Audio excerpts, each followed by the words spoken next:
The air in the courtroom is a thick, woolen blanket, smelling of stale rum, damp wool, and the cloying sweetness of unwashed bodies packed too tightly together. Dust motes dance like tiny golden sprites in the single hazy shaft of sunlight piercing the gloom from a high, grimy window. It's a light that doesn't illuminate, it only serves to highlight the filth. The low, guttural murmur of the gallery is a constant thrum, the sound of a beast waiting patiently to be fed. This is the sound of judgment, and it's a sound you're about to become intimately familiar with. You see, tonight we're not just telling a story, we're dropping you right into the heart of the golden age of piracy, a time when a person's life was worth less than the silver buckles on a rich man's shoes. And this suffocating courtroom in Port Royal, Jamaica, circa 1718, is the unlikely starting line for a desperate race, a frantic dash against a rival crew for a prize that whispers of legend and promises impossible wealth. But of course, your grand adventure doesn't begin with a salt-kissed breeze and a loyal crew. It begins with the cold, hard reality of a splintered defendant's box and the very real threat of a noose. It's always the way, isn't it? The universe has a rather dark sense of humor. So before things get any worse for you, and believe me, they will, maybe take a quiet moment to tap the like button and subscribe, but only if you genuinely enjoy what we do here. It's a small kindness that goes a long way. I'd love to see where in the world you're joining me from tonight, and what time it is for you. Now, go ahead and dim the lights, maybe turn on a fan for that soft ambient hum, and let's just ease into this together. A sharp crack echoes through the humid air, startling the dust motes into a frantic swirl. The gavel. Your heart, which had been a nervous drum against your ribs, slams into a frantic, panicked rhythm. You are Maria Garcia, though most call you Mia. And right now, you are property, an indentured servant, bound by a piece of paper you can't even read. And you've been accused of theft. It's a lie, a venomous, tangled lie. But in a place like this, the truth is just another commodity. And you, my friend, are decidedly out of coin. You feel the rough, splintered wood of the defendant's box under your clammy palms. Your knuckles are white. You force yourself to look up at the magistrate, a portly man named Abernathy, whose jowls seem to hold a personal grudge against his starched collar. His face is a mask of condescending boredom, his small, piggy eyes scanning the parchment in front of him before flicking over to you. It's not a look of inquiry, it's a look of confirmation. He has already decided who you are. A thief. A gutter snipe. A problem to be dealt with swiftly and forgotten even faster. The hot temper you work so hard to keep chained in the pit of your stomach begins to rattle its cage. Rude, they call you. Well, it's hard to be polite when the world is trying to either own you or kill you. Maria Garcia, the magistrate drones, his voice thick and syrupy like molasses. You stand accused of the theft of one silver locket, property of Master Elias Vance. Quote, you clench your jaw so tight a pain shoots up to your temple. You want to scream that Master Vance is a lecherous old goat whose hands wander more than his mind. You want to shout that the locket wasn't stolen, it was planted in your meager belongings after you kneed him in the groin for getting too familiar behind the smokehouse. But you can't. Your words are worthless here. All you have is the burning, impotent rage that makes your vision swim. Then a new voice cuts through the haze. Your worship, if I may. The voice is sharp, precise, and carries an infuriating air of authority. You turn your head, just slightly, and there she is. Camilla Diaz. Cami, the barrister, standing crisp and self-important in her dark, severe clothing. Her dark hair is pulled back so tightly it seems to be pulling her face into a permanent sneer. She's the daughter of a wealthy merchant, someone who has never known a day of hunger or servitude, and she has disliked you with a passion since you both were children. A dislike you've always been happy to return in kind. To see her here, arguing against you, feels like a special kind of hell designed just for you. Her hot-tempered nature is a mirror of your own, but hers is forged in privilege, while yours is forged in survival. Today, her insecurity wears the cloak of righteous fury. This is not a simple case of petty theft, your worship, Cami proclaims, her voice ringing with practiced drama. She gestures toward you with a flick of her wrist, as if dismissing a piece of rubbish. This servant, this Maria Garcia, is a cancerous influence, a creature of inherent dishonesty. Quote, your hands curl into fists, The urge to vault over the railing of this box and wipe that smug look off her face is so strong it makes you dizzy. You force yourself to scan the gallery, your eyes searching for a friendly face, any anchor in this sea of hostile strangers. And you find one. Leaning against the back wall, towering over most of the other men, is Ian Campbell. His sheer size makes him stand out, a mountain of a man who makes his living on a whaling ship. His wild, sandy hair is escaping its leather tie, and his weathered face, usually split by a wide, easy grin, is grim. But as his blue eyes meet yours, one of them closes in a slow, deliberate wink. He then subtly scratches the side of his nose with his middle finger, a gesture you both know is his silent, profane commentary on the proceedings. A tiny, involuntary smile tugs at the corner of your mouth before you can stop it. Ian, your cousin, your only real family in this godforsaken port. He's the humorous, steady rock to your hot-tempered storm. Seeing him there, finding a sliver of humor even in this disaster, reminds you to breathe. Cammy, however, is not finished. "We have evidence," she announces, turning to a small, velvet-lined box on her table. Evidence that this was not a crime of opportunity, but one of premeditation. She opens the box with a flourish. Inside, nestled on the velvet, is the locket. It's a simple, silver oval, tarnished with age. But Cammy isn't pointing at the locket itself, she's pointing at the small folded piece of parchment that was supposedly found with it. When the locket was recovered from her cot, Cammy explains, her voice dropping to a conspiratorial whisper, this was found tucked inside. A map. A jolt, cold and sharp, goes through you. A map? There was no map. You know exactly what was planted on you. Just the locket. This is new, this is wrong. Your mind races. The locket itself is worthless. But what if this is about something else entirely? The magistrate leans forward, his interest finally piqued. A map of what, Barrister Diaz? Quote, Cammy allows a small, triumphant smile to grace her lips. We are not entirely certain, your worship. It appears to be a series of codes and nautical symbols. The sort of thing one might find in the possession of a pirate. The gallery erupts in a low, excited gasp. Pirate. The word hangs in the air, electric and dangerous. In Port Royal, that word is a death sentence. Suddenly, this isn't about a stolen trinket anymore. This is about treason. Piracy, hanging offenses. You stare at Cammy, at her smug, victorious face, and you finally understand. This isn't just about her childhood rivalry, or her insecure need to win. She stumbled onto something, or perhaps she was put up to this. The accusation is insane. You're an indentured servant, not a buccaneer. But the connection clicks in your mind with sickening clarity. The strange whispers you've heard among the sailors at the docks. The hushed talk of Calico Jack's folly, and the prize of the serpent's tooth. A legendary treasure, a map scattered to the winds. A race to see who can assemble it first. A race you and Ian had only just decided to enter, using a clue left by your grandfather. A man who sailed with those very pirates. You were supposed to retrieve that clue tonight. A star chart disguised as a family heirloom. Not a locket. They got the wrong object. But Cammy, in her blind ambition, is twisting it into something far more dangerous. She thinks she's exposing a common thief dabbling in piracy. She has no idea she just fired the starting pistol on the real race. And in doing so, she's just painted a target on your back so large that every cutthroat in the Caribbean will be able to see it. Piracy! The magistrate muses, stroking his fleshy chin. He looks at you now with a new kind of interest. Not as a simple thief, but as a potential source of information. A key.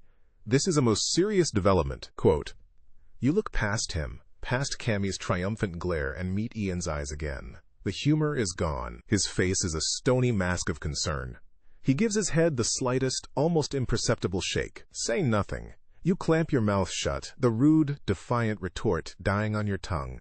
For the first time all day, your temper cools, replaced by a much colder, much sharper fear. This has spiraled out of control. Cammy didn't just accuse you of theft. She just announced to a courtroom full of gossips, sailors, and potential rivals that you, Maria Garcia, are connected to a pirate's map. Whether it's true or not no longer matters. The story is told. You're no longer just fighting for your freedom in this courtroom. You're now fighting for your life in a race you haven't even officially begun. And as the magistrate leans back, a greedy glint in his eye, you realize the courtroom isn't the end. It's just the beginning. and you have a sinking feeling that the gallows might have been the kinder option. The magistrate's piggy eyes gleam with a disgusting mix of greed and excitement. Piracy, he repeats, savoring the word as if it were a fine brandy. It's the most interesting thing that has happened in his courtroom all month, and you are the unfortunate centerpiece. The hot temper you've been wrestling with finally breaks its chains. The calculated silence Ian advised is forgotten, burned away by a white-hot surge of pure, undiluted rage. Lies! The word rips from your throat, raw and loud, shocking the humid air. Every head in the gallery swivels toward you. It's all lies! You grip the splintered rail of the defendant's box, your knuckles straining. You jab a finger first toward the magistrate, then toward your accuser. That pig-eyed bastard Vance put his hands on me! This is his revenge for a bruised groin and a shattered ego. Quote.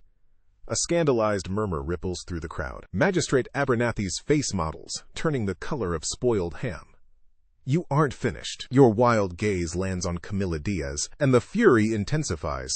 And you snarl, your voice dripping with contempt. You smug, self-righteous snake. You'd sell your own mother for a win in this filthy room. You think you found a pirate? You found nothing. There was no map. You planted that yourself, or you're too stupid to see that someone played you for a fool. Quote. Cammie's composure cracks. A flush of angry red crawls up her neck, her perfectly painted lips thinning into a venomous line. Your worship, she says, her voice tight with fury. Her outburst only proves her unstable and violent character. She confesses to assaulting Master Vance and now slanders the court. Quote, it proves she's not a bloody sheep waiting for the slaughter. A new voice booms from the back of the room. It's Ian. He's no longer leaning casually against the wall. He pushes himself through the crowd, his massive frame parting the sea of onlookers like the bow of a ship. He doesn't shout, but his voice is a low thunder that commands attention far more effectively. Every eye, including the magistrate's, is now fixed on him. Ian Campbell, Abernathy grunts, clearly displeased by the interruption. You are a whaler, not a barrister. You have no standing here. I have the standing of a man who won't watch his kin be railroaded by a vindictive merchant and an overly ambitious lawyer, Ian retorts, his blue eyes locking onto Cammie's. A flicker of something passes between them. A history of sharp words and clashing worlds. Barrister Diaz is right about one thing. This isn't a simple case of theft. But she's got the wrong villain in her little drama. Quote. He comes to a stop just before the barrister's table, placing his large, calloused hands flat upon it. He leans forward, his presence seeming to shrink the entire courtroom. Maria didn't steal that locket. It was planted on her, just as the map was. A frame-up, plain and simple. The magistrate scoffs. An entertaining theory, Mr. Campbell, but on whose authority do you make such a claim? Quote, on the authority of common sense, Ian says, his voice deceptively calm. Ask yourselves, why would a penniless servant steal a worthless, tarnished locket? She wouldn't. But you know who would want to cause trouble for her? You know who has been asking questions all over the docks about my family? About our grandfather? He lets the question hang in the air for a moment before delivering the name like a cannon shot. Captain Flynn. The name drops into the courtroom with a heavy thud. Captain Gentleman Flynn, a privateer with a reputation as sharp as a cutlass and a smile as false as a lead shilling. He's a known rival to many in Port Royal, including, you now realize, Cammie's father, the merchant. Cammie's eyes widen almost imperceptibly. She knows the name. This complicates her clean, simple narrative. Flynn knows our grandfather sailed with Calico Jack, Ian continues, spinning a masterful half-true tale. He's got this mad idea that Gramps left us some clue to a lost treasure. He's been trying to get his hands on a family heirloom, an old, battered star chart, thinking it's more than it is. When Maria refused to help him, he framed her. He used Master Vance's grudge and Barrister Diaz's eagerness to put her in a place where she'd be forced to bargain. He glances at Cammie, a smirk playing on his lips. It seems Captain Flynn is a better strategist than you gave him credit for, Barrister. He played you like a fiddle. Cammie's nostrils flare. Being called a pawn, a fool, in open court by him, it's more than her pride can take. This is baseless speculation, an outlandish fiction. Quote, but the seed of doubt has been planted. The magistrate, A man who navigates the tangled politics of Port Royal knows that a feud with Flynn is far more plausible and dangerous than a servant girl suddenly turning pirate. He looks from Ian's resolute face to Cammy's furious one, then to you, no longer just a thief but the potential center of a powerful conspiracy. The greedy glint in his eye returns, but now it's tempered with caution. "A bond," Abernathy declares, slamming his gavel down before a full-blown argument can erupt. "A significant bond, to be posted by Mr. Campbell to ensure her appearance at a later hearing. I will have the constable look into this. Flynn matter. For now, this court is adjourned." Quote, "The world swims before your eyes. You're not free, not really, but you're not in chains." Ian claps a heavy hand on your shoulder as the guards unlock the defendant's box, his grip a silent message. "We're not done yet." He steers you through the dissipating crowd, past Kami, who glares at you both with a look of pure, murderous hatred. You meet her gaze and give her a slow, insolent smile. The small victory feels like a gulp of fresh air. Ian doesn't take you to a tavern. He pulls you into the narrow, stinking alleyway between the courthouse and a chandlery, the shadows thick and cool. The sudden privacy is jarring. The adrenaline that fueled your courtroom outburst drains away, leaving you trembling. "What in the seven hells was that?" You hiss, wrenching your arm from his grasp. "Captain Flynn? A star chart? You lied to the entire court?" Quote, "I told them a version of the truth they could swallow," he says, his voice low and urgent. "And it worked, didn't it? You're not in a cell."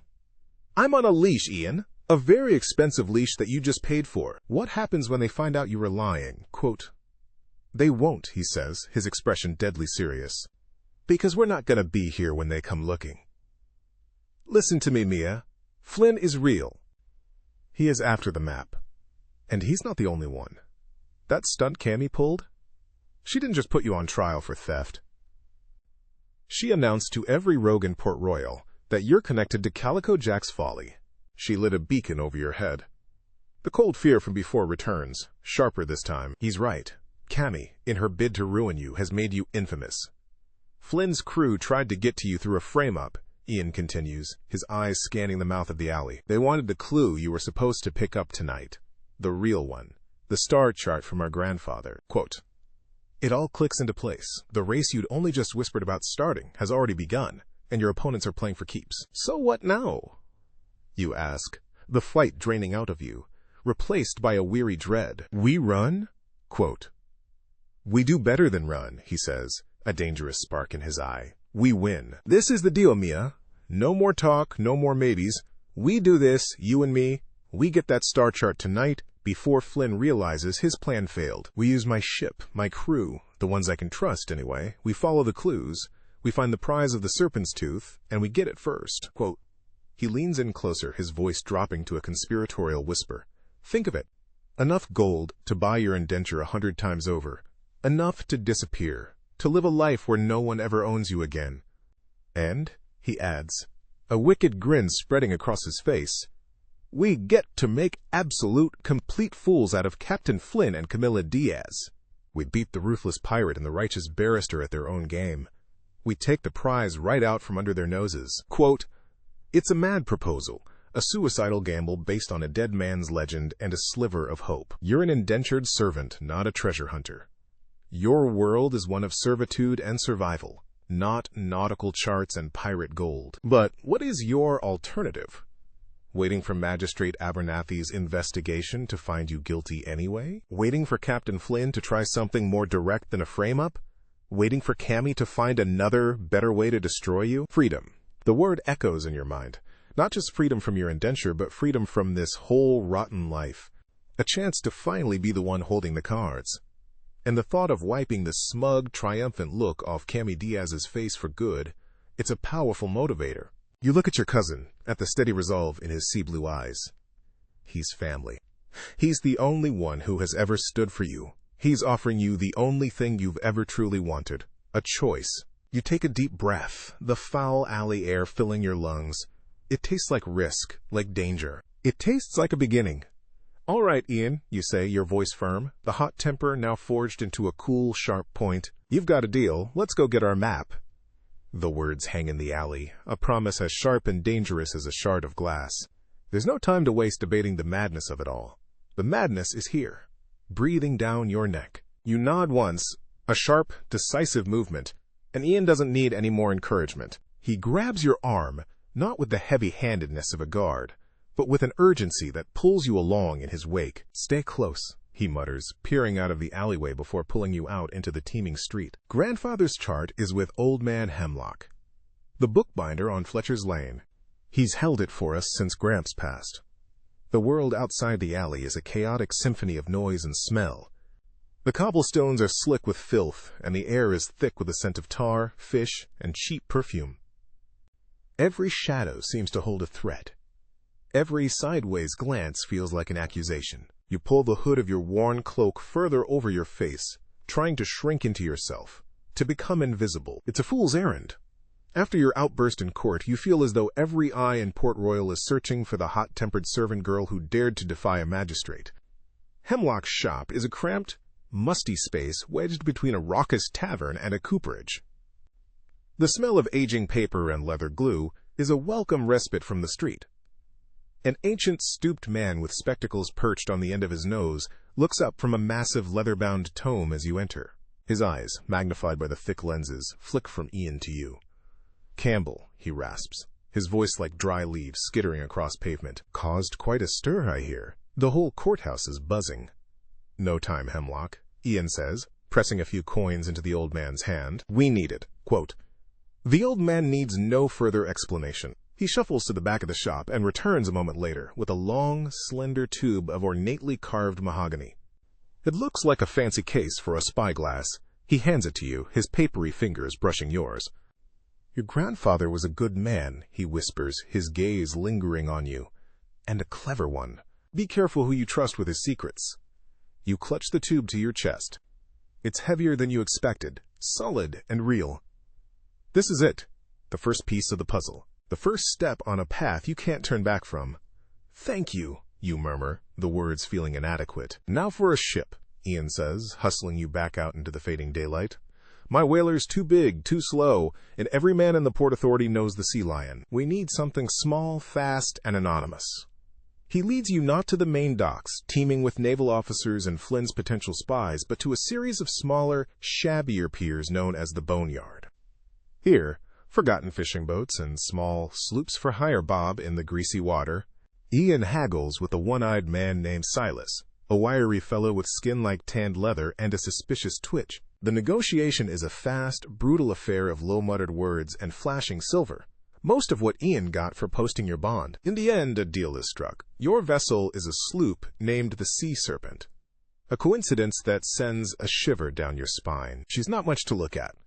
Her paint is peeling and her single mast has seen better days, but Ian runs an expert hand along her hull. "She's sound," he declares. "Her lines are clean. She'll be fast."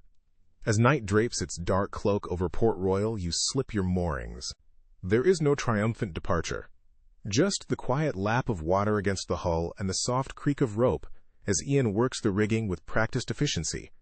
You hug the coastline, a dark, silent shadow moving against the deeper shadows of the land. In the distance, you see the bobbing lanterns of the Royal Navy patrol ships, their lights cutting stark, probing lines across the water. You hold your breath each time a light sweeps near, your muscles tensed to dive for cover. The city shrinks behind you, a scattering of golden lights that represent the cage you've just escaped. The air changes, losing the stench of the city and taking on the clean, sharp scent of salt and open water. It's the smell of freedom, and it's intoxicating. Once you're clear of the patrol routes, Ian gestures for the mahogany tube. "Let's see what the old man left us." You carefully uncap it and slide out a rolled piece of vellum. It's not a map in any traditional sense. It's a star chart, beautifully rendered in dark blue ink, with constellations you've never seen before picked out in silver. Along the edges are notations, strange symbols, and phrases written in your grandfather's spidery hand. "The serpent's tooth," Ian murmurs, tracing one of the constellations with his finger. "Gramps used to say it only showed itself to those who were truly lost. Follow the serpent's gaze to the Isle of Whispers," he wrote here. He points to a series of numbers. "Those are coordinates, but they'll shift with the season. We need to align them with the tooth's current position."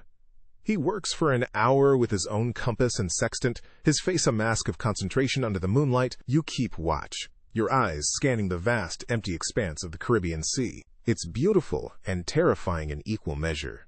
The rhythmic slap of waves against the hull is a constant, lonely drumbeat. This is it. The race has truly begun.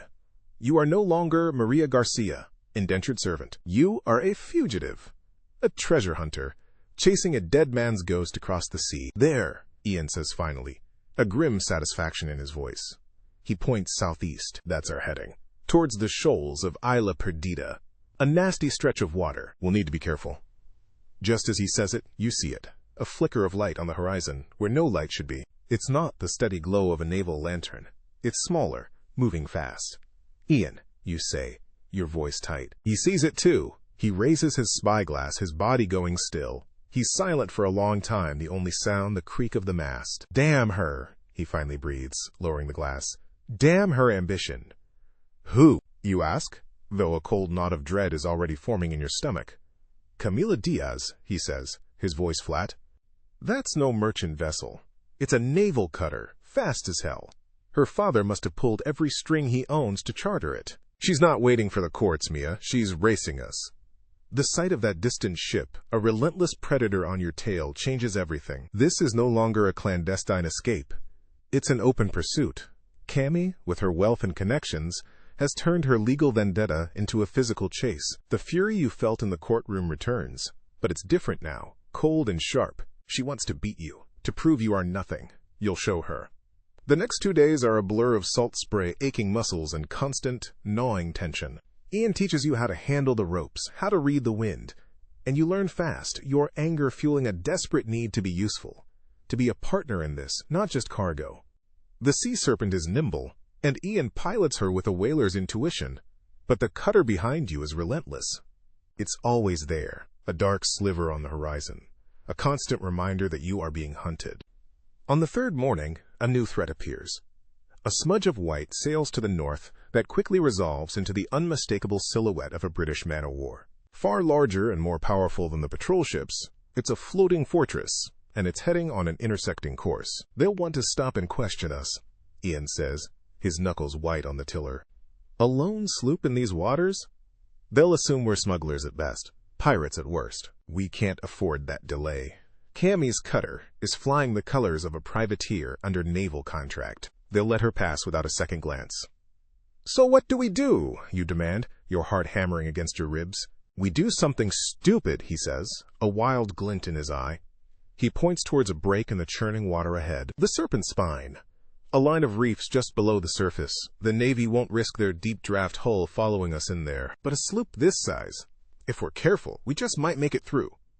He wrenches the tiller, and the sloop veers sharply towards the churning water. The world becomes a terrifying chaos of sound and motion. You can hear the roar of the surf as it smashes against unseen rock, feel the ship lurch and shudder as it navigates the narrow, treacherous channel. You grip the rail, your eyes fixed on the turquoise water, where dark, menacing shapes of coral and rock loom just feet below your hull. A sickening scrape echoes from below, and the whole ship shudders. But Ian just curses and wrestles with the tiller, his face a mask of sweat and concentration. You risk a glance back. The man-o'-war has stopped, holding its position at the edge of the reef. And Cammy's cutter, just as Ian predicted, is forced to swing wide, taking the long, safe route around. For a moment, a fierce, triumphant joy surges through you. You've won this little skirmish, but your victory is short-lived.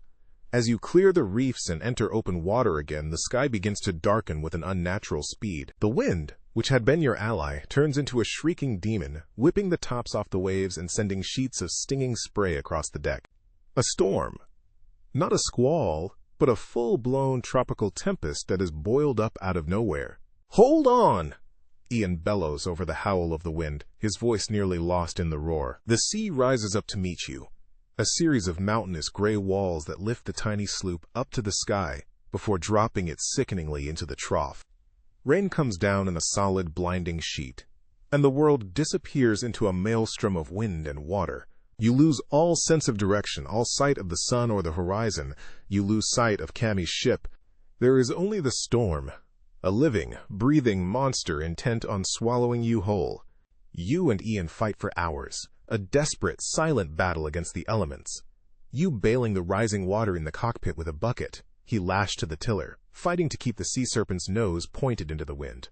Just as you think your arms will give out, that the boat will finally be torn apart, the storm breaks. As if a switch has been flipped, the wind eases, the rain lessens to a drizzle, and the churning sea begins to settle. Exhausted, soaked, and trembling, you lean against the mast, gasping for breath. The sky to the west is beginning to clear, a sliver of bruised purple and orange showing on the horizon. You scan the empty ocean, a sense of weary relief washing over you. You survived. You made it. Then Ian, his voice raw, says, "God damn it all." You follow his gaze. There, silhouetted against the last light of the setting sun, is the cutter. It's not behind you. It's not on the horizon. It's ahead of you, perhaps a mile or two distant. The storm that nearly sank you had propelled them forward on a different course. They weathered it better, and now they lead the race. Camila Diaz, the woman who tried to see you hang, is beating you to the prize. You watch her ship slice through the waves, and the cold, hard fury returns, chasing away the exhaustion. This isn't over. Not by a long shot. The sight of that cutter, sleek and victorious against the bruised sky, is like a fist to the gut. All the fight, the terror of the storm, the small, desperate victory of the reefs, it all curdles into a sour lump of defeat in your throat. They won. She won. For a moment you just want to sink to the deck, to let the exhaustion finally claim you. "No," Ian says, his voice a low growl beside you. It's not a word of despair, but of defiance. "No, she doesn't get to win." He yanks the tiller, adjusting your course to match the cutter's, his face set like granite. "The storm pushed us both off course. She's just as lost as we are, she just got a luckier shove. But we have the map." He taps the mahogany tube tucked securely in his belt. "She has nothing but ambition. We can still beat her." His resolve is a spark in the tinder of your own rage. He's right. That self-important, privileged snake and her fancy ship doesn't get to win this.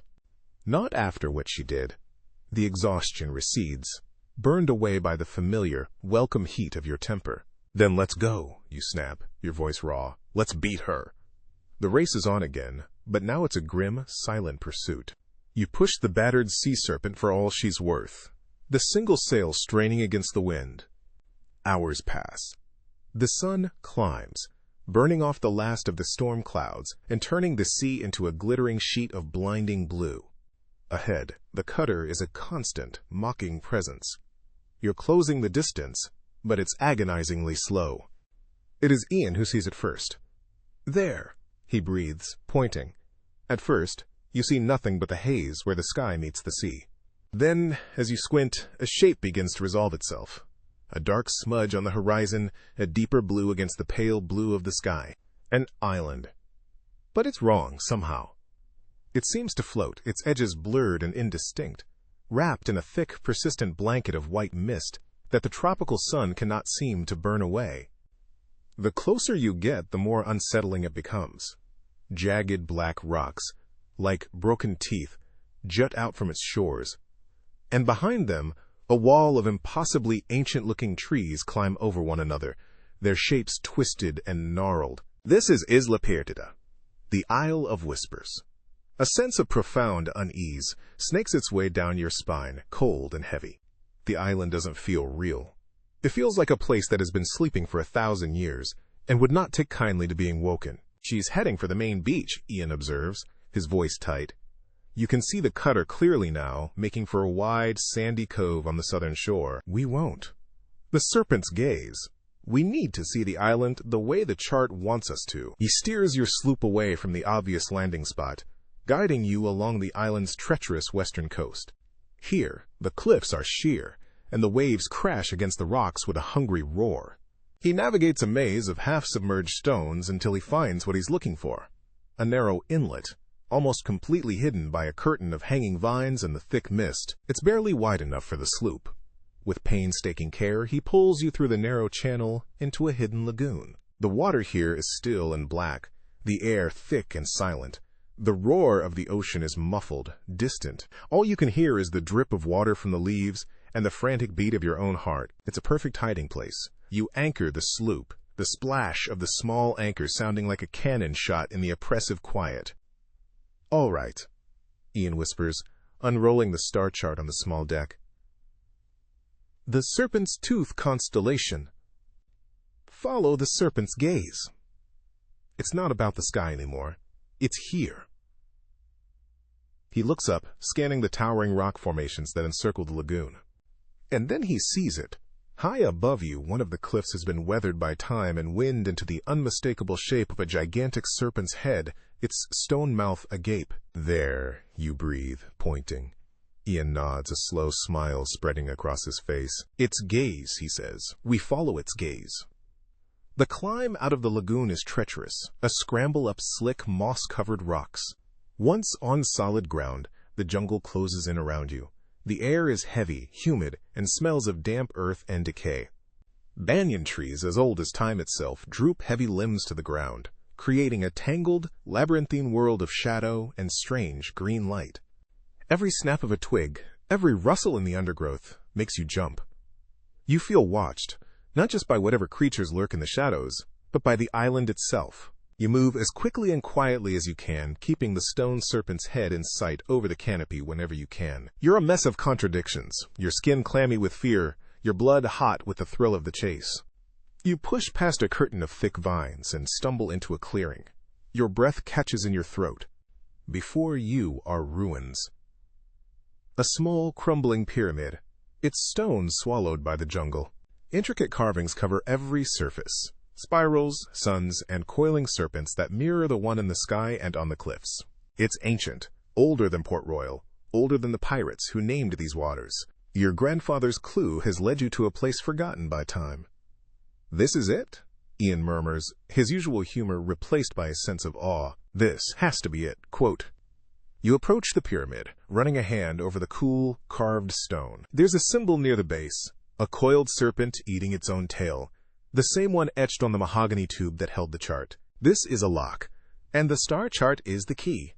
You spread the vellum out on a flat stone. The notations your grandfather made seem to correspond to specific carvings on the pyramid. Then you hear it. A sharp crack that echoes through the jungle. A pistol shot. You and Ian freeze, exchanging a look of pure alarm. You dive behind a crumbling stone wall, just as voices cut through the air, drawing closer. "Fire another shot if you find anything, you hear me?" The voice is sharp, imperious, and utterly familiar. Camilla. You peer through a crack in the wall. She emerges into the clearing, looking as infuriatingly pristine as she did in the courtroom, her dark hair still pulled back severely. But she's traded her barrister's robes for practical breeches and tall leather boots. And she is not alone. Flanking her are two men, large and brutish, with the dead-eyed look of hired thugs. One carries a rifle, the other has a pair of pistols tucked into his belt. This isn't about legal victory anymore. She came prepared for violence.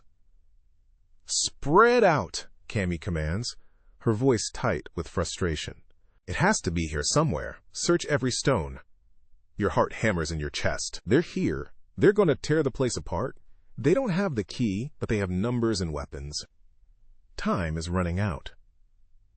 "We have to solve it now," you whisper to Ian, your eyes darting from the chart to the pyramid. "The notations, they're angles, when the serpent's eye is lit by the sun's first tooth."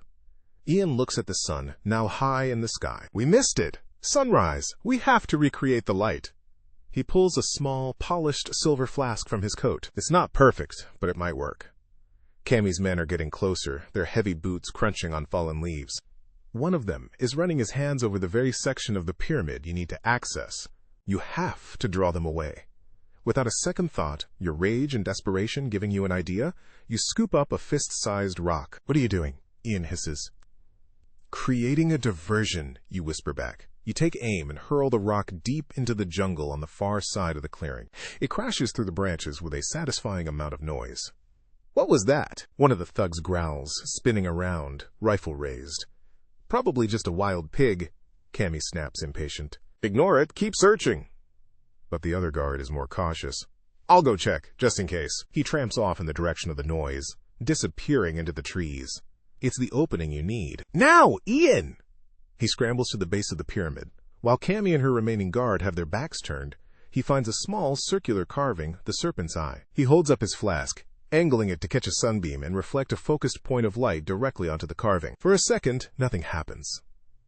Then, with a low, grinding groan that seems to come from the belly of the earth, a section of the pyramid's base sinks into the ground.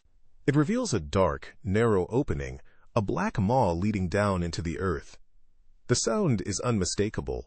Kami whips around, her eyes widening as she sees the newly opened passage. There! Stop them! Quote. You don't hesitate. You grab the star chart and bolt for the opening, Ian right behind you. The remaining guard raises his pistol. A shot explodes behind you, the bullet whining past your ear and smacking into the stone frame of the doorway. You dive headfirst into the darkness, tumbling down a short, steep ramp of packed earth and landing hard in the cool dark below. Ian lands beside you a moment later, pulling you to your feet. Go! Go now! He urges. You can hear Kami's furious screams from above. After them! Don't let them get away! Quote. You plunge into the oppressive blackness of the hidden cave. The air is cold and smells of stone and dust. Behind you, you hear the scrape of boots as Kami's man begins his descent into the passage. You are no longer in a race across an island. You are trapped in a tomb, with a ruthless enemy and her armed guard coming for you in the dark. The entrance is a rapidly shrinking rectangle of light, and as you stumble deeper into the unknown, it disappears completely, leaving you in absolute, suffocating blackness. The blackness is absolute, a physical presence that presses in on you from all sides. It steals your breath, robs you of direction. Your hands are out in front of you, touching nothing but cold, stale air. Behind you, the sounds of pursuit are terrifyingly close. The scrape of heavy boots on stone, a muttered curse as Kami's guard slips on the ramp. Ian's hand finds your arm in the dark, his grip strong and steady. He pulls you forward, his voice a low rumble in your ear. This way, stay on your feet. You stumble blindly after him, your heart a wild bird beating against your ribs. The floor is uneven, a treacherous landscape of packed earth and loose stones that try to twist your ankle with every step. The passage is narrow, the rough-hewn stone walls grazing your shoulders. How far does this go? Is it just a dead end, a tomb for your hopes where Kami's man will corner you in the dark? The hot rage that fueled your dive into the earth cools into a clammy, creeping dread. You can't fight what you can't see. The tunnel curves and then curves again. The sounds from behind are growing fainter, swallowed by the winding stone. Hope, fragile and foolish, flickers in your chest. Maybe you can lose him. Maybe this passage leads back out into the jungle. Then the passage widens. You feel the space open up around you, the oppressive closeness of the walls falling away. Ian pulls you to a sudden halt. The air here is different, still ancient and dusty, but circulating. There's another way in. The realization hits you like a physical blow. This isn't an escape route. It's a bottling yard. A sharp, metallic click echoes in the vast, dark space. And then another, and another. Welcome, Mia! Kami's voice rings out, dripping with smug satisfaction. It doesn't come from behind you, but from in front of you, ahead and above. As if summoned by her words, torches flare to life. One by one, they are struck and placed in sconces around the upper rim of a large, circular chamber. The sudden light is blinding, and you throw a hand up to shield your eyes, blinking away the dancing spots. As your vision clears, the true nature of the trap becomes horrifyingly apparent. You and Ian are standing on the floor of a natural cavern, expanded and carved by human hands long ago. Above you, on a wide ledge that circles the entire chamber, stand at least 4 more guards, all armed with pistols or muskets. They look down on you like vultures waiting for a meal to stop twitching. And directly across from you, standing on a raised stone dais, carved with the same coiling serpent motifs as the pyramid, is Camila Diaz. She is flanked by the 2 thugs from the clearing, her original pursuer having now joined them. She holds a lit torch, and its flickering light dances across her face, casting her triumphant smile into a demonic sneer. She didn't chase you, she herded you. You really are a creature of base instinct, aren't you? She calls down, her voice echoing off the stone. see a dark hole, and you dive right in without a single thought. Did you truly believe I wouldn't be prepared? My father's acquisition of the old Spanish land surveys of this island proved most illuminating. He owns the history of this place, and now I own you. You clench your fists, the familiar fire returning to your veins. The dread is burned away by pure, unadulterated fury. You own nothing, Cammy. You're a spoiled child playing with her father's toys. Quote, a flash of anger crosses her face before being smoothed back into a mask of condescending superiority. And you are a gutter snipe who assaults her betters and dabbles in piracy. Now, be a good servant and throw up the map.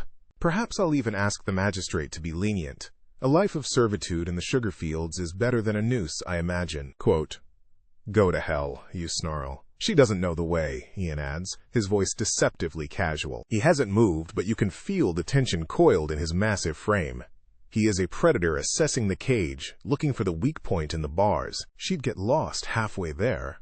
He's scanning the guards, his eyes lingering for a fraction of a second on one of them. A tall, wiry man with a nasty scar that cuts through his left eyebrow. You've seen him before, you realize.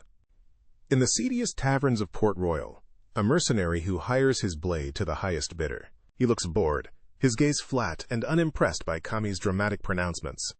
His loyalty is to coin, not to the petulant daughter of a merchant. Kami's face mottles with rage at your combined defiance. The pretense of control shatters, revealing the hot-tempered, insecure woman beneath. Fine! Have it your way! She screeches, her voice shrill in the enclosed space. You had your chance. I have what I need right here. She gestures to the dais she stands on. The prize of the Serpent's Tooth isn't some chest of gold, you fools. It's the knowledge in this chamber, a history that my family will control. The map is merely the final key.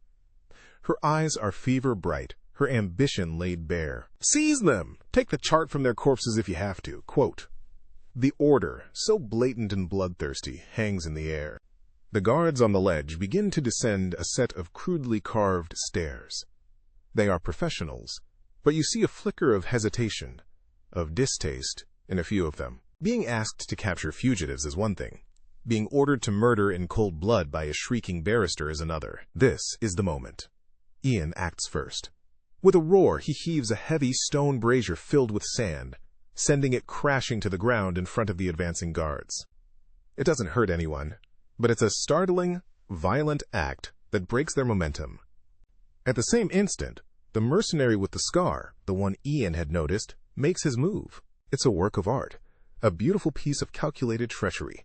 He lurches forward as if to lead the charge, but his foot slips on a loose stone. He stumbles sideways, his body colliding with the guard next to him. His torch, held high, arcs through the air and lands squarely on a pile of what looks like old, rotted netting and dry moss piled against the wall. The effect is instantaneous. The dry tinder goes up with a whoosh, a column of greasy black smoke billowing towards the ceiling. The smoke! The scarred mercenary bellows, his voice filled with false panic. It'll suffocate us all. The passage will collapse. Quote, it's the perfect diversion. Panic is more contagious than any plague. Another guard, clearly a friend of the first, shoves his comrades. Out! Get out! He shouts, adding to the bedlam. The guards, their professional cohesion shattered, now have a new priority, survival. They scramble over each other, some heading back up the stairs, others looking for another exit, their focus entirely off you and Ian. Now! Ian yells, grabbing your arm. The smoke is thick and acrid, stinging your eyes and catching in your throat. Through the haze, you see Cami, her face a mask of disbelief, an incandescent fury. Her perfect trap has unraveled into chaos in a matter of seconds. She sees you making a break for it, and with a scream of pure rage, she leaps down from the dais herself, her pretense of civility gone, replaced by a raw, primal need to stop you. It's mine! She shrieks, lunging for the mahogany tube in your belt. You're quicker! Years of dodging blows and angry masters have made you nimble. You sidestep her clumsy attack, letting her momentum carry her past you. She stumbles, catching herself on the edge of the dais. In that brief moment as you look past her, you see the scarred mercenary through the swirling smoke. He meets your eyes for a split second and jerks his head, a sharp, almost imperceptible nod towards the dark space behind the stone dais. An exit. Ian has seen it too. He yanks you toward it, pulling you behind the massive stone platform. Cammy recovers, her face streaked with soot, her eyes wild. "You will not take this from me!" She draws a small, elegant pistol from her belt, one you hadn't seen before, her hand shaking with rage. But she's too late. Ian shoves you into a narrow crevice behind the stone structure, just as the pistol cracks. The shot goes wide, the bullet ricocheting off the stone with a high-pitched whine. You scramble into another tunnel, this one natural and tight. You can hear Cammy's frustrated screams echoing behind you, a sound sweeter than any music. The passage is short, sloping steeply upwards. You claw your way up, bursting out from behind a thick curtain of vines back into the humid green light of the jungle. You collapse onto the damp earth, gulping in the clean air, your lungs burning, your body trembling with adrenaline. You're scratched, bruised, and covered in grime, but you're alive. And you have the map. Ian emerges a moment after you, clapping a heavy, reassuring hand on your shoulder. The sounds of shouting from the ruins are already fading, muffled by the dense foliage. You are safe for now. "Well," he says, a slow, weary grin spreading across his face. "That was a bit more trouble than I'd anticipated." He looks at you, his humorous blue eyes now deadly serious. "You were right, Mia. She's not just a snake. She's a viper. And we just stole her venom." Quote, you look down at your hands, still shaking slightly. You faced her down, fought back, and with a bit of luck and some unexpected help, you won. A fierce, unfamiliar feeling swells in your chest. It isn't just rage, it's power. You look back in the direction of the ruins where Camila Diaz is no doubt still fuming in her smoky, ruined trap. The race isn't over, but the odds, you realize with a cold, hard smile, have just begun to even out. The air you suck into your burning lungs is a thick soup of jungle scents. Damp earth, sweet rot, the cloying perfume of unseen flowers. You lie on the forest floor, every muscle screaming, the adrenaline of the escape draining away to leave a hollow, trembling exhaustion in its wake. Ian's words hang in the humid air between you. He's right. You didn't just escape Cammy. You humiliated her. You took the one thing she craved more than victory: control.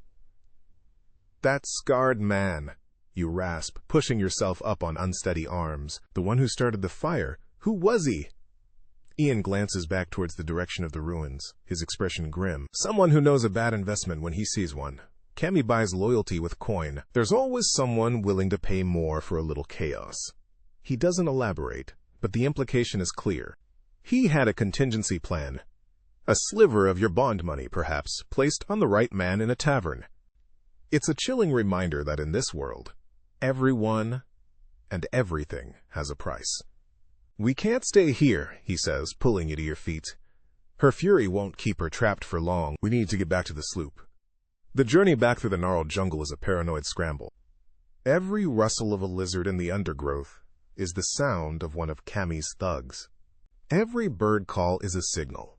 You clutch the mahogany tube to your chest, its smooth surface a strange comfort. It's the cause of all this, and your only way out. But as you move, a thought begins to needle at you, an inconsistency that you can't shake. You stop so abruptly, Ian almost runs into you. "Wait. Mia, we don't have time for this." Quote, "Cammy," you say, your mind racing. "She said the treasure was the chamber itself, the knowledge. She said the map was just the final key. But we used the map to get in." "What did she mean?" Ian frowns, the same realization dawning on his face. He pulls the chart from the tube, his eyes scanning the vellum under the dappled jungle light. "Follow the serpent's gaze to the Isle of Whispers," he reads softly. "That got us here. But there's another line. We never read the other line." You lean in, tracing the spidery script with your finger. Your grandfather's words seem to lift off the page. A final instruction from beyond the grave. "Where it drinks, its hoard it keeps." Single quote, quote. "Where it drinks," you repeat, the words tasting like a revelation. Your eyes flick around the clearing, past the pyramid. The jungle isn't just a wall of green. There's a sound, faint but constant, that you had dismissed as the wind, the sound of running water. "This way," you say, your exhaustion forgotten, replaced by a fresh surge of adrenaline. You plunge back into the thicket, following the sound. It grows louder, a steady, soothing hiss that leads you to a place of impossible beauty. A small waterfall cascades down a sheer rock face covered in iridescent moss, tumbling into a crystal-clear pool below. The water looks cool and inviting, a paradise hidden within the larger prison of the island. And carved into the rock face, almost hidden behind the shimmering curtain of the falls, is another serpent. This one is depicted with its head lowered, its mouth open to the pool. It's drinking. The Horde. Ian breathes, his voice filled with a new kind of awe. There's no time for subtlety. You wade into the pool, the cool water, a shock against your grime-covered skin. You push through the waterfall, gasping as the water plasters your hair to your face. Behind the falls is a shallow alcove, a secret space carved out of the rock. And sitting there, untouched by the water, looking as if it had been placed yesterday, is a chest. It's not the grand treasure casket of sailors' dreams. It's a low, practical iron box, about 2 feet long. Its seams sealed with black pitch and its lid bound shut with thick tarred rope. It's heavy, and it takes both you and Ian to haul it out of the alcove, through the waterfall, and onto the mossy bank. You work at the ropes with your knife, your fingers clumsy with anticipation. Ian uses the butt of his pistol to smash the rusted lock. With a final, groaning screech of tortured metal, the lid gives way. You push it open, your heart hammering, ready for the glint of gold, the sparkle of jewels, the impossible wealth that will buy your freedom 1,000 times over. You stare. The box is full, but not with treasure. It's packed with rolls of vellum, dozens of them, each one tied with a leather thong and sealed with a black wax stamp, the coiled serpent eating its own tail. Beside them, nestled in a bed of oilcloth, is a single, thick, leather-bound book. That's it? The words fall from your lips, flat with disappointment. Paper? We nearly died for bloody paper? Your temper, never far from the surface, flares hot and bitter. You want to kick the chest, to scatter the worthless scrolls into the jungle. Wait, Ian says, his voice quiet. He lifts out the leather-bound book, his touch gentle, almost reverent. He opens it. The pages are filled with your grandfather's familiar handwriting, but also with other scripts. Some elegant, some crude. It's a ledger, but it doesn't list gold or silver. It lists names of ships, captains, and ports. It lists grievances. The governor of Jamaica hangs 3 good men for sport and calls it justice. Single quote. The Spanish take half of the sea lion's catch and call it a tax. Single quote. Lord Becket's East India Company offers pardons with one hand and a knife with the other. Single quote. This is a book of sins, a record of every crime committed by the colonial powers against the free sailors of the Caribbean. You feel a chill that has nothing to do with your damp clothes. You pick up one of the scrolls and break the wax seal. You unroll it. It's a map, drawn with breathtaking precision, but it doesn't lead to buried treasure. It shows a small, unnamed island chain. It details hidden anchorages, safe from naval patrols. It marks sources of fresh water, caches of gunpowder and sailcloth, and defensible positions. You unroll another, and another. Each one is a key to a different part of the Caribbean. One shows a secret channel through the treacherous reefs surrounding Tortuga. Another details a network of caves on the coast of Hispaniola, large enough to careen a frigate in secret. A third marks a free trade outpost, an entire rogue settlement hidden in the bayous of Louisiana, far from the reach of any king. You look from the maps to the ledger, and the truth slams into you with the force of a physical blow. The prize of the Serpent's Tooth isn't a fortune to be spent.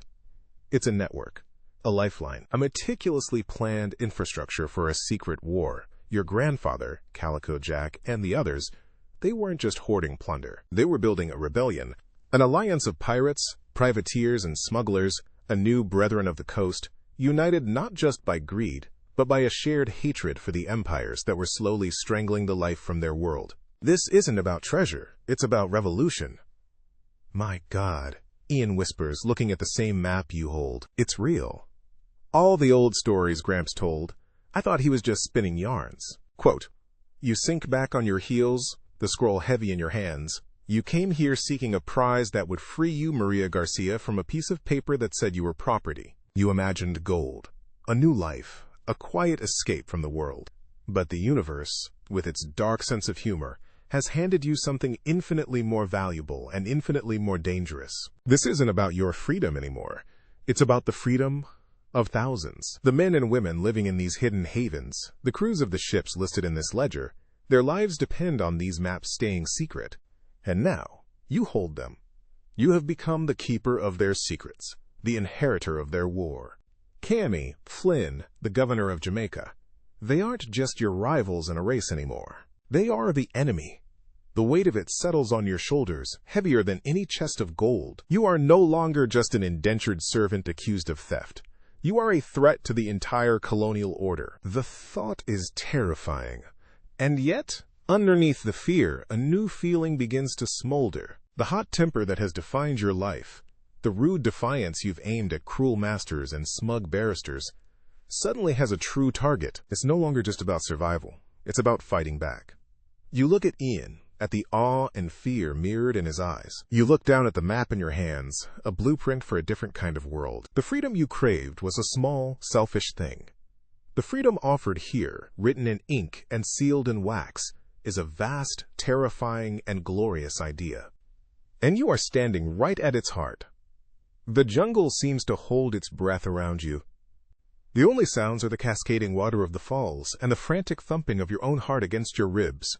You stare at the scrolls, at the ledger in Ian's hands, and the world tilts on its axis. All your life, you fought against a single chain, the one tying you to Master Vance. Now you find yourself holding the key to 1,000 chains, 1,000 lives you never knew existed. The weight of it is suffocating. A pressure far greater than any courtroom accusation. So this is it, you say, your voice flat and brittle. You toss the scroll you're holding back into the chest with a flick of your wrist, the gesture full of a bitter, helpless anger. This is Calico Jack's folly. Not gold, not jewels, just a war we never asked to join. Quote, Ian looks up from the ledger, his face grim. The usual humor in his eyes is gone, replaced by something deep and somber. It's more than a war, Mia. It's a nation, hidden in the cracks of their world. A place for people like us. A place where you're not property. A place that will get us killed, you snap, shoving yourself to your feet and beginning to pace the small, mossy clearing. Your hands clench and unclench at your sides. Don't you see? This is a cage, Ian, just a bigger one. Before, it was just Flynn and Cammy who wanted me dead. Now it's the Royal Navy, the Spanish fleet, the East India Company. Every powdered wig official from here to London will want this. You gesture wildly at the chest. And they will want our heads along with it. You stop pacing and whirl on him, your hot temper boiling over into raw, desperate pleading. We could take one of these maps, just one, that hidden outpost in Louisiana. We could go there, disappear, sell the rest of the information, bit by bit, for enough money to vanish forever. No more running, no more fighting, just freedom. The word, once a shining beacon, now sounds hollow and small. You say it, but you're not sure you believe it yourself. Ian doesn't reply immediately. He simply closes the ledger, the soft thud of the leather cover echoing in the quiet clearing. Freedom to do what? He asks, his voice deceptively gentle. Hide? Spend the rest of our lives looking over our shoulders, wondering which piece of information we sold led to a hanging in Port Royal, or a family being burned out of their home in Tortuga. Is that the freedom Gramps fought for? He taps the cover of the ledger. These are people, Mia. People who trusted him. People who are still out there fighting the same fight you've been fighting your whole life, just on a bigger scale. Quote, he stands up, towering over you, but his presence isn't menacing. It's steady, an anchor in the storm of your emotions. You stood in that courtroom and you screamed at them. You weren't just angry for yourself. You were angry that a man like Vance could do what he did and get away with it. You were angry that a woman like Cammy could use her privilege like a weapon. That rage, it's the same rage that filled this book. You stare at him, your own angry words dying in your throat. He's right. The burning injustice you felt wasn't just about a bruised groin and a false accusation. It was about the entire rotten system that allowed it to happen. The same system that hunts the people on these maps. Your fight and their fight, they're the same. To run, to save only yourself, would be the ultimate act of cowardice. It would be an admission that the magistrate was right, that Cammy was right, that you were nothing more than a selfish gutter snipe looking out for number one. And you'll be damned if you ever give them the satisfaction. The fire in your veins cools, solidifying from wild, directionless heat into a hard, sharp point of purpose. You are still rude. You are still hot-tempered. But for the first time, you know exactly where to aim. You walk back to the chest and pick up the ledger. It feels heavier now, not with the weight of responsibility, but with a solid promise of retribution. "All right," you say, your voice low and steady. You meet Ian's gaze and he sees the change in you, the birth of a resolve he's never seen before. "Where do we start?" A slow, proud smile spreads across his face. "Louisiana," he says. "The outpost is called Le Caillou, the Stone. It's the furthest, the most isolated. If we can make it there, we can find allies." The journey is a desperate gamble. You provision the battered sea serpent with supplies from the hidden caches marked on one of your grandfather's charts. Casks of water and salted fish left in a seaside cave. A godsend that allows you to avoid ports entirely. For weeks, you sail, hugging coastlines at night, navigating by the stars and the precious vellum scrolls. You feel the shadows of your enemies constantly at your back. Every distant sail is Flynn's ship. Every clean, fast cutter is Cammy, somehow back on your trail. But you see none of them. You are a ghost, slipping through the fingers of the world. Le Caillou is not on any official map. To find it, you navigate a maze of brackish water, cypress swamps, and oppressive, hanging Spanish moss. The air is thick with the buzz of insects and the smell of mud and decay. It's a world away from the clear, blue waters of the Caribbean. After a final, treacherous turn through a channel so narrow that cypress branches scrape your hull, the waterway opens into a wide, hidden lagoon. And you see it. Le Caillou is not so much a town as it is a living shipwreck, a sprawling collection of huts built on stilts over the water, connected by a web of rickety rope bridges and wooden walkways. Dozens of vessels, from small fishing skiffs to a handful of well-armed sloops, are moored at the docks. Smoke curls from cook fires, and the sound of rough voices and coarse laughter drifts across the water. It's a hornet's nest, and you're about to fly right into it. Your arrival does not go unnoticed. As you guide the sea serpent towards the main dock, men and women stop what they're doing. Conversations die. All eyes turn to you, and they are not friendly. They are hard, suspicious, and wary. Large man with a braided beard and arms as thick as your legs, holding a boarding axe like it's a hand tool, blocks your path as you prepare to moor. "This is a private dock," he growls, his voice a low threat. "State your name and your business, or turn around before you find your hull full of holes." Quote, Ian holds up his hands in a gesture of peace. "We're here on the business of a man you knew, a man named Jack." The name hangs in the humid air. It doesn't open doors. It raises the stakes. The big man's eyes narrow further. "A lot of men are named Jack. Most of them are dead." Quote, "This one left a legacy," you say, stepping forward. You hold up the iron-bound ledger. You don't open it. You just let them see the coiled serpent on its cover. "And we are here to collect." Quote, a murmur runs through the onlookers. A new figure pushes her way to the front of the crowd. She is a woman of indeterminate age, her face a mask of wrinkles, and her dark eyes sharp and intelligent. She carries no weapon, but her presence commands more authority than the man with the axe. "I am Adelaide," she says, her voice raspy but clear, with a thick French accent, "and I was Jack's quartermaster on his last voyage. That book." She stares at the ledger in your hands. "I thought it was lost to the sea with him. If you carry Jack's sins, then you will come with me. We will see if you are his kin, or just clever thieves." She leads you past the silent, staring pirates, across the creaking walkways to the largest structure in the settlement, a longhouse that serves as a tavern, meeting hall, and command center. Inside, the air is thick with smoke and the smell of spilled ale. Adelaide gestures for you to sit at a heavy wooden table, and soon the room fills with the captains of the ships moored in the lagoon. The man with the axe, a captain named Reese, stands behind her. A young, hot-headed man with wild red hair named Finn leans against a post, his hand never straying far from the pistol in his belt. "They are the Council of Le Caillou. They are your jury. For an hour, you talk. You tell them of the courtroom, of Camille, of the chase across the sea, and the discovery in the ruins. You open the ledger, and Adelaide's sharp eyes recognize your grandfather's script, her own notations, the sins they recorded together. You unroll the maps, and the captains lean in, their expressions a mixture of greed, awe, and dawning understanding. "This is everything. Reese rumbles, his voice full of disbelief. "The whole network.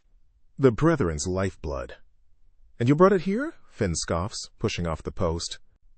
"To us? Why? What's your angle? You could sell this to any governor and live as royalty."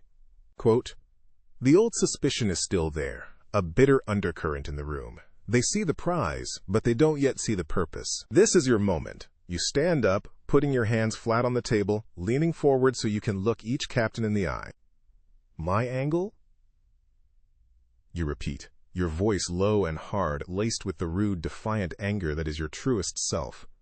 "My angle is that I was sold into servitude for the price of a pig when I was 10 years old. My angle is that I was thrown in a box and nearly sent to the gallows because a rich man didn't like being told no. My angle is that his barrister, a woman who has never known a day of hardship, tried to ruin me for sport." Quote, "You straighten up, your gaze sweeping the room, challenging them. You ask what I want. I want what every single person in this room wants. To stop being a pawn in their games. To stop being the dirt under their polished boots. They call us pirates. They call us thieves. They hunt us and hang us and write laws that make the very air we breathe illegal." Quote, your voice rises, not in a scream, but in a powerful, controlled crescendo of pure fury that silences the room. "This," you slam your hand down on the pile of maps, "is how we fight back. This is how we show them what happens when the pawns leave the board and start their own game. I didn't come here to sell you maps. I came here to tell you it's time to cash in this ledger. It's time to collect on their sins." Silence. Thick, profound silence. You can hear the gentle lapping of the water beneath the longhouse floor. The hardened, suspicious faces around the table are transformed. You see your own rage reflected in their eyes. The same fire, the same lifetime of slights and injustices. You haven't just shown them a treasure, you have given their anger a name and a direction. It is Adelaide who breaks the silence. A slow, grim smile spreads across her wrinkled face. "Jack always said the greatest treasures don't glitter," she rasps. She looks around the room, at the captains now staring at you with a newfound respect. "He has sent us a true heir." She turns her gaze fully on you, her eyes like chips of flint. "The Brethren has been scattered for too long. We have been hiding. It is time we reminded the world why they fear the black flag. We are with you, Maria Garcia." One by one, the other captains nod. Reese, the giant with the axe, gives a short, sharp jerk of his head. Finn, the hothead, offers a grudging, wolfish grin. You look at them. This council of thieves, smugglers, and killers.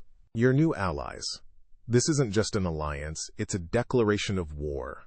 You are no longer running from your fate. You are seizing it with both hands. And as you stand there, in a smoke-filled room, in a hidden swamp at the edge of the world, you finally understand. Freedom isn't something you buy, it's something you take. And you are ready to take it all. The weeks that follow are a fever dream of sweat, splinters, and sea salt. You are no longer just a survivor, you are a student. Under Adelaide's sharp-eyed tutelage, you learn the intricate politics of the Brethren, the names and tempers of the captains who owe allegiance to the ghosts in your grandfather's ledger. With Reese, you learn the brutal economy of a swinging cutlass, your muscles screaming as you train until your hands are a mass of blisters and calluses. Ian teaches you the whispers of the wind and the moods of the tide, turning you from a passenger into a sailor. You are forged anew in the humid crucible of Le Caillou, the hot rage within you tempered, not cooled, into the hard, sharp steel of a leader. This ramshackle collection of huts becomes more than a sanctuary. It becomes a home. It's people, your people. The alarm comes on a muggy afternoon, a single frantic bell cutting through the lazy buzz of flies and the murmur of conversation. A cry from the watchtower sends a jolt of pure ice through your veins. "Ships on the horizon!" 3 of them. They fly no colors, but they sail like Navy frigates. You are on your feet in an instant, grabbing the cutlass that now feels like an extension of your arm. You, Ian, Adelaide, and the other captains converge on the watchtower, spyglasses raised. The ships are sleek, fast, and deadly. They are not the clumsy merchant vessels of Cammy's father. These are purpose-built predators. And as the lead ship draws closer, you see a flash of dark crimson at its masthead. Not a national flag, but a personal one. A golden scale, unbalanced, on a field of blood red. The sigil of the Diaz trading empire. She found you. To your posts. Adelaide's voice cracks like a whip, her aged frame radiating an authority that sends men scrambling. "Rise, take the western channel. Finn, the docks. Every cannon loaded, every man armed." Quote, "There is no time for plans. There is only time for the desperate, chaotic violence of a cornered animal." The first cannonball screams over the lagoon, not aimed at a ship, but at the settlement itself. It smashes into a stilt house, which explodes in a shower of splintered wood and thatch, collapsing into the murky water below. This isn't a battle for control, it's an extermination.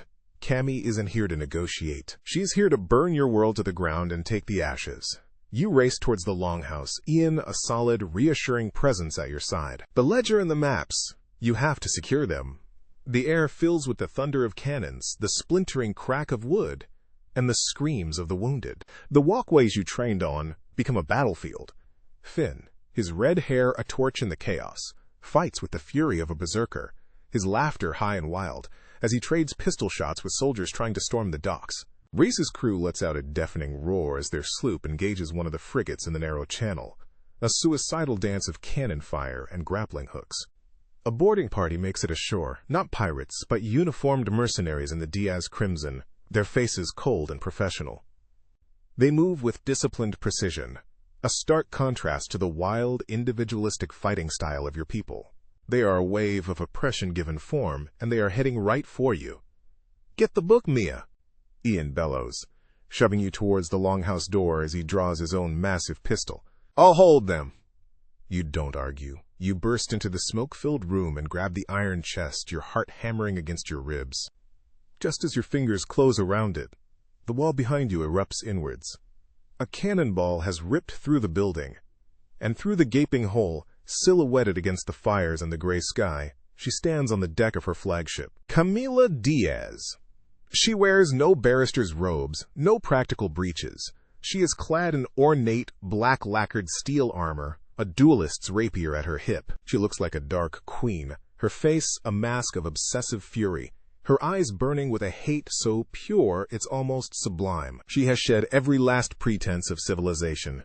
She is a creature of pure destructive ambition. "There you are, you thieving rat," she spits, her voice carrying over the din of battle. She leaps from her ship's rail onto the ruined dock with a surprising grace, two of her most hardened soldiers flanking her. "I've torn this fetid swamp apart looking for you. Did you really think you could hide from me? That book is mine, that power is mine by right." "Nothing is your right," you scream back, drawing your cutlass. The heavy iron chest is at your feet.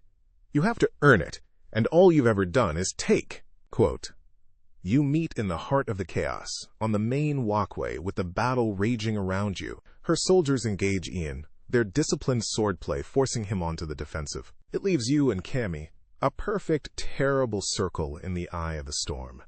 Her attack is a blur of motion, the rapier a silver snake darting for your throat. It's a fencer's attack, precise and elegant. You are not a fencer, you are a brawler. You parry with a clumsy, strength-sapping blow of your heavy cutlass, the clang of steel echoing in your ears. You grunt with the effort, stumbling back. She smiles, a predator toying with her prey. "Is that all you have?" she taunts, pressing her attack. "The fury of the gutter? It's no match for true breeding." She drives you back, step by step, her rapier a whirlwind of deadly points and slashes. You can only defend, your arm burning, your breath coming in ragged gasps. She is better than you. Faster. More skilled. And she knows it. The hot temper that has been your weapon your whole life is useless against her cold, practiced technique. You feel a flicker of despair. Then you see Finn. He has fought his way back to the docks, his face smeared with soot, a bloody gash on his forehead. He sees you, sees your desperate struggle. With a wild yell, he charges, not at Kami, but at her flank, hoping to break her concentration. "For Lakayu!" he screams. He never reaches her. One of her soldiers, disengaging from Ian for a split second, turns and fires his pistol point blank. The shot is a flat, ugly crack. Finn stops dead, a look of surprise on his face. A dark red flower blossoms on his chest. He crumples to the walkway without a sound, his momentum carrying him over the edge and into the water. Something inside you breaks. The despair, the fear, it all vanishes, consumed by a white-hot, silent nova of pure rage. The world narrows to the smug, triumphant face of Camilla Diaz. She took your home. She took your friend. You stop defending. You stop thinking. You roar, a sound of pure, animalistic grief, and you charge. You don't try to meet her blade with your own. You slam your shoulder into her, using your body like a battering ram. The move is crude, unexpected, and it works. She stumbles back, her perfect form broken, a look of shock on her face. Before she can recover, you swing your cutlass not at her, but at the thick rope holding up a nearby cargo net filled with barrels. The rope snaps, and the heavy load crashes down between you, separating you for a precious second. You don't press the attack. You scramble back to the longhouse, to the gaping hole in its side. You are no duelist. You have to change the game. You stand there, panting, the iron chest at your feet, making her come to you. "Coward!" she shrieks, vaulting over the wreckage. "You can't run forever!" As she lands inside the ruined building, you kick the chest. It slides across the floor, its iron lid popping open, spilling a few of the precious scrolls onto the floorboards. Her eyes, greedy and triumphant, fixate on them. It's the bait, and she takes it. As she lunges for the scrolls, you kick a fallen, smoldering roof beam. It rolls, scattering hot embers across the floor, igniting the spilled rum from a shattered cask. A wall of blue and orange flame erupts between you. Cammy leaps back with a scream, shielding her face. The fire spreads with terrifying speed, consuming the dry wood of the longhouse. She is trapped on one side, you on the other. But her path to the scrolls is cut off. Through the shimmering curtain of heat, you see Ian finally dispatch one of the soldiers, running him through. The other, seeing the battle turning, hesitates, and then flees back towards the ship. Reese's sloop has managed to cripple one of the frigates, which is now listing badly, its crew trying to quell their own fires. The tide of the battle is turning. Cammy sees it too. Her victory is slipping away, consumed by the flames of her own attack. Her face twists into a mask of utter desperation. She will not be denied. With a final, mad scream, she charges, not around the fire, but through it. She emerges from the flames like a demon, her fine clothes smoldering, her hair singed, her face a mess of soot and blistering skin. The pain has driven her completely insane. She raises her rapier, her eyes locked on you, and lunges. But the fire has taken its toll. Her lunge is slow, clumsy. This time, you are ready. You step inside the arc of her blade and slam the pommel of your cutlass into her jaw. There's a sickening crunch. She staggers back, dazed, the rapier falling from her numb fingers. She falls to her knees, staring up at you, no longer a queen, but a broken, defeated child. The fight is gone from her eyes, replaced by a hollow, vacant despair. You stand over her, your cutlass raised, your arm trembling with the urge to finish it, to avenge Finn, to avenge everything. Her breath comes in ragged sobs. She doesn't beg, she just stares into your eyes, waiting for the blow. And you can't do it. Killing this pathetic, broken thing would be an execution, not a victory. It would make you no better than her. You lower your blade. "It's over, Cammy," you say, your voice flat and empty. The fight for Le Caillou is won. Her remaining forces, seeing their leader defeated and their ships burning, surrender or flee. The silence that falls afterward is more deafening than the cannons. It's a silence filled with the crackle of dying fires, the groans of the wounded, and the soft lap of water against the dead. Ian pulls you away from Cammy, who was taken by Reese's men, a prisoner of a war she started. He puts his arm around your shoulder, and you lean against him, the strength finally leaving your body. You look out over the wreckage of your home. Half the settlement is gone. The water is choked with debris, and too many faces are missing from the crowd of survivors. Later, they will pull Finn's body from the water. You will stand over him, the iron chest clutched in your hands, the weight of it heavier than ever. You won. You are free. You have the maps, the network, the future, but as you watch your people tend to their wounded and mourn their dead, the victory tastes like ash in your mouth. You have taken your freedom, but the price was paid in the blood of your friends. And you know, with a cold, hollow certainty, that this is only the beginning. The days that follow the battle are a muddy smear of gray. The acrid smell of smoke clings to everything, a constant, choking reminder of the cost of your victory. There is no triumph, only the grim, silent work of survival. You haul charred timbers from the water, your hands raw, your muscles a symphony of dull aches. You help patch the holes of the damaged ships, the rhythmic rasp of the saw, a miserable penance. You barely speak. Neither does anyone else. The easy laughter that once filled the walkways of Le Caillou is gone, replaced by a heavy quiet, punctuated only by the hammering of rebuilding and the low murmur of mourning. The funeral for Finn and the others is held on a rare, clear evening. There are no coffins, just bodies wrapped in sailcloth, weighted with stones. You stand on the main dock beside Ian and a stony-faced Adelaide as the dead are committed to the murky depths of the lagoon. There are no grand speeches, only Adelaide's raspy voice naming each person, reciting a single memory of them. A shared drink, a brave act, a foolish joke. When she says Finn's name, your throat closes up. You see him charging, hear his wild yell, feel the ugly finality of the pistol shot. You clench your fists so tightly your nails break the skin of your palms. This is your fault. The thought is a cold, hard stone in your gut. They died for your war. Afterward, you find a moment of solitude at the end of a broken pier, staring out at the water. The iron chest sits beside you, a silent, damning accusation. Ian finds you there, his heavy presence a familiar comfort. He doesn't say anything, just sits beside you, his long legs dangling over the edge. He shouldn't have died, you whisper, the words barely audible. None of them should have. Quote, "He made a choice, Mia," Ian says, his voice low. "The same choice you made. He saw a fight that needed fighting, and he ran toward it. That's not on you. That's on him. It's on all of us." He looks at the smoldering ruins of the settlement. "This is the price.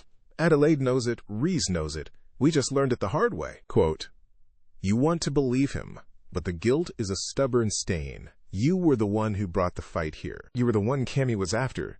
You look at your prisoner, kept under guard in a securely rebuilt hut. You've seen her once since the battle. Cammy Diaz sits in the dark, her fine armor stripped away, her face a swollen, bruised mask. The fire that burned in her eyes is gone, leaving only empty, hollow sockets. She doesn't rage or scheme. She just stares at the wall, a monument to ambition that has consumed itself. Seeing her brings you no satisfaction, only a profound and weary sadness. She is the other side of your coin, a reflection of what you could have become if your rage had no purpose beyond itself. Almost 3 weeks after the battle, a small, battered trading skiff limps into the lagoon. Its captain, a wiry man with nervous eyes, is brought before the council. He brings news from the outside world, and with it, the first inkling of what you have truly done. "The whole of the Caribbean is buzzing," he says, twisting a frayed straw hat in his hands. "They're telling stories in every tavern, from Port-au-Prince to Nassau. They say the Diaz trading fleet, the untouchable Diaz, was shattered in the swamps by a ghost fleet. They say it was led by a slip of a girl, a servant who escaped the noose in Port Royal and raised a dead pirate's army to do it." He looks at you, his eyes wide with a mixture of fear and awe. "They're calling you Calico's daughter. They're saying you can't be killed." The words are so far from the truth, so far from the grimy, terrified reality of the fight that you almost laugh. A ghost fleet. A dead pirate's army. It's a legend, a sea shanty in the making. But as the trader continues, you realize the power of that legend. "In Tortuga," he says, his voice dropping to a conspiratorial whisper, "a dozen captains who had taken the king's pardon have renounced it. They're flying the black flag again, openly daring the navy to come after them. In the sugar fields of Jamaica, there have been uprisings, small, for now, quickly crushed. But the overseers are spooked. The slaves are whispering your name." Quote, you look around the table. At Adelaide, whose wrinkled face is unreadable. At Reese, whose jaw is set. The story of your desperate, bloody victory has escaped the confines of this swamp and taken on a life of its own. It has become a spark thrown onto the dry tinder of the oppressed, and fires are beginning to catch. You didn't just win a battle. You accidentally started a war on a dozen new fronts. The weight of it, the sheer, terrifying scale of the consequences, makes you feel dizzy. That night, you cannot sleep. You unroll the maps on the floor of your small hut, the vellum glowing in the lamplight. Louisiana. Hispaniola. The Windward Islands. A hidden nation, a web of lifelines. Your original plan, to take one and disappear, seems like a child's fantasy now. There is no disappearing. Calico's daughter can't simply vanish. To do so would be to extinguish the very hope you have inadvertently created. You would be betraying not just the memory of your grandfather, but the hope of thousands of people you will never meet. You trace the coastline of Jamaica with a trembling finger. You picture the faces of the other servants you knew, the ones still trapped under men like Vance. You think of their whispered hopes, and the legend that now bears your name. Your freedom is no longer a personal matter. It's tied to theirs. The next day, you call a meeting of the council. You stand before them, the iron chest open on the table, the ledger and scrolls laid out not as a prize, but as a responsibility. The news from the traitor changes things. You begin, your voice clear and steady. The rude, hot-tempered girl is still there, but now she is tempered by a cold, hard clarity. We won a battle, and the world has turned it into a legend that is giving people hope. People are fighting and dying in our name. You let that sink in. We have a choice to make. We can use this network, you gesture to the maps, to stay hidden, to rebuild, grow strong, and protect ourselves. To let Le Caillou be a fortress, or... You pause, taking a deep breath. This is it, the choice that will define the rest of your life. Or we can be what the legend says we are. We can use these maps not just to hide, but to guide. We can use this ledger not just as a history of sins, but as a list of allies to contact. We can build this hidden nation, unite the brethren, and give those who are fighting a real banner to rally to. We can give them safe harbors, supplies, intelligence. We can stop running, and we can start fighting back on our own terms. Quote, a mutinous silence greets your proposal. It's Finn's voice you hear in your head, skeptical and challenging. What's your angle?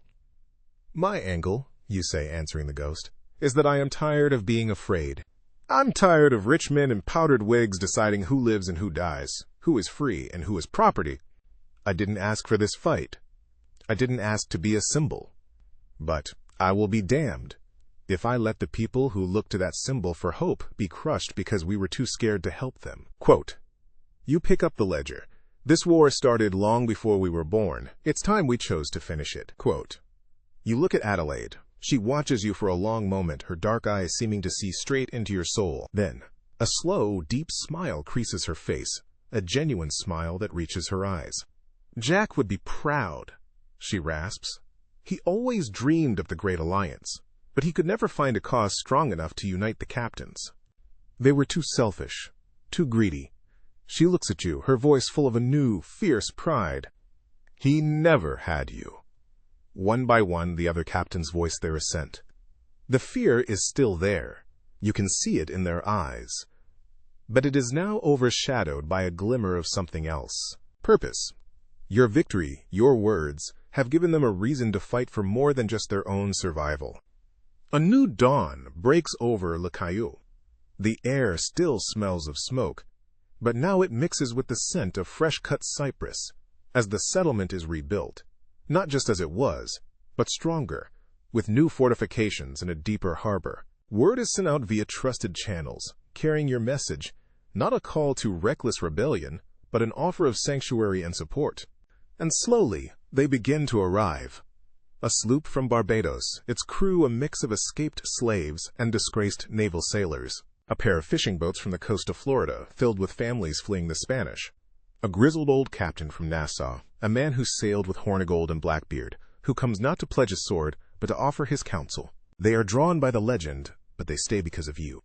They see not a mythical demon queen, but a young woman with fire in her eyes and scars on her hands, who speaks not of treasure, but of a shared future. You stand on the newly built docks with Ian by your side, watching a new ship navigate the narrow channel. It's a small beginning, a fragile hope in a world of empires. But it is a beginning. You are no longer running from a noose in Port Royal. You are standing your ground, ready to build a new world from the wreckage of the old, and you will not fail.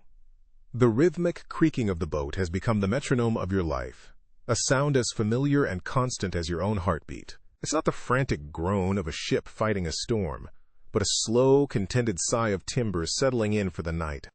The gentle rocking of the waves against the hull is no longer a sickening lurch threatening to toss you into a cold grave, but a soothing caress, a cradle rocking you on the vast, dark bosom of the sea. You are sailing into the sunset, but for the first time, you are not running from anything. You are simply moving forward, You trail your hand in the water, the cool, silken passage of the sea a balm against your callous skin. The setting sun paints the sky in strokes of bruised purple, soft rose and liquid gold, bleeding its colors into the water until you feel as if you are sailing through a dream. The thrill of adventure is gone. That frantic, high-strung energy of the chase, the desperate scramble for survival. It has all dissipated, leaving a quiet hum in its place. The air is soft, a gentle breeze that tastes of salt and freedom dancing upon your skin, pulling at the loose strands of hair that have escaped your tie. It feels like the world is finally taking a breath, and you are breathing with it. You lean back against the mast of the Sea Serpent. You could have chosen any of the bigger, faster ships now moored at the rebuilt Le Caillou. You could have taken the captured Diaz frigate as your own flagship, a potent symbol of your victory. But you chose this one for tonight. This small, battered sloop that carried you away from a life of servitude and into the heart of a war. It feels right to mark the end of one journey and the beginning of another right here on these familiar, scarred planks. Ian sits near the tiller, a dark, quiet mountain in the fading light. He doesn't speak, but his presence is a comfort, as solid and dependable as the North Star that is just beginning to prick the darkening sky. He understands this need for quiet. He, too, feels the profound shift in the tide, not just of the sea, but of your lives. You have secured your freedom, that small, desperate thing you once thought was the only prize worth having.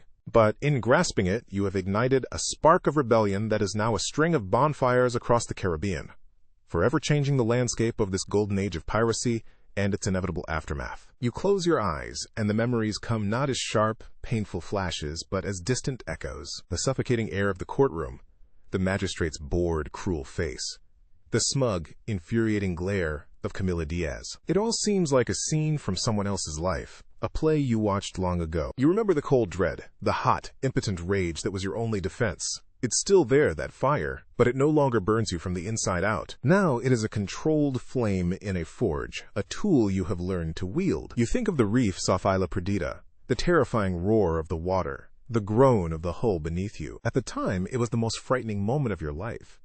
Now it feels like a baptism, a violent washing away of the girl you were. The storm that followed, the one that nearly sank you, feels like a distant nightmare. You survived it. You survived all of it.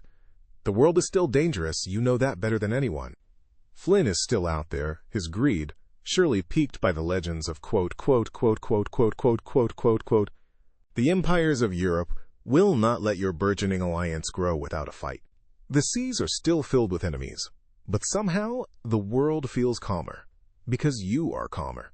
You have found your purpose, anchored yourself to something larger than your own survival, and your heart, for the first time since you were a child, rests easy. It knows that you fought for what you believed in, and that you will continue to fight, not with desperation, but with conviction. It's a fine sight. Ian's voice is a low rumble, pulling you from your thoughts. You open your eyes. The last sliver of the sun has vanished, leaving the sky to the stars. They glitter with a fierce, cold brilliance you've never truly appreciated before. A vast and silent audience to your small drama. It is, you agree. He pushes a tin cup of watered-down rum into your hand. Your fingers brush, and it's the easy, familiar touch of family. I was just thinking, he says, taking a sip from his own cup. When we were in that courtroom, I thought the best we could hope for was getting you out of Port Royal with your skin intact. Maybe find a quiet island somewhere to lay low. He chuckles, a soft, weary sound. I didn't figure on you starting a revolution. Neither did I, you admit, a small smile touching your lips. You take a sip of the rum. It's harsh and cheap, but tonight it tastes like ambrosia. I just didn't want Cammy to win. Well, she didn't. He falls silent for a moment, his gaze on the horizon. Finn would have liked this, the quiet part, after the fight. The mention of his name is a dull ache, not the sharp stabbing pain it once was. You look up at the constellation your grandfather named, the Serpent's Tooth, now high in the sky. He's part of it now, you say softly. Everyone we lost. They're the foundation of whatever we build next. Quote, you finish your rum and set the cup down. A pleasant weariness settles deep in your bones. Not the crushing exhaustion of battle, but the satisfying ache of a day's good work. You stretch out on the deck, using a coil of rope as a pillow. The wood is hard against your back, but it feels like the most comfortable bed in the world. Above you, the Milky Way is a luminous, ghostly river flowing through the infinite darkness. You watch the stars, so many of them, each one a distant fire, a world unto itself. You were a simple, indentured servant, a piece of property, a girl whose entire world was defined by the whims of others. But you became a symbol of defiance and freedom. You learned that a map can be more valuable than gold, that rage can be forged into a weapon, and that freedom isn't a prize to be won, but a choice to be made, again and again, every single day. This is your story, your victory. As you drift off to sleep under the starry Caribbean sky, the sounds of the ocean lull you into a peaceful slumber. The gentle creak of the mast, the soft whisper of the breeze in the sail, the rhythmic slap of waves against the hull. It is the music of your new life. Remember this journey always. Sweet dreams. Good night.